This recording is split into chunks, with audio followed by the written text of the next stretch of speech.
So this is our last night with having lights in the cat, because we're going to swap out the American plug for the plug for the UK, so when the cat arrives in Bristol, it'll be ready to go. You just plug it right in.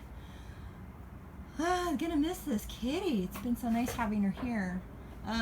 Everything works. So one more test run. Purring. When you hit the petting pad, the light gets brighter. And it triggers the purring. Control box. Everything works out.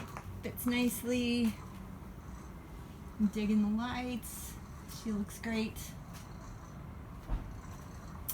We use a strap to make sure that the heart mount fit correctly. It's a little crooked here in the driveway, so because the sculpture is a little flexible, we had to make sure that everything fit accordingly, and it does. So mission accomplished. Everything is good. We will be getting her boxed up in the next few days and ready for shipping. It is going to be weird not to see a kitty in my driveway that isn't giant and glowing. But I got this one. Hi, Tom.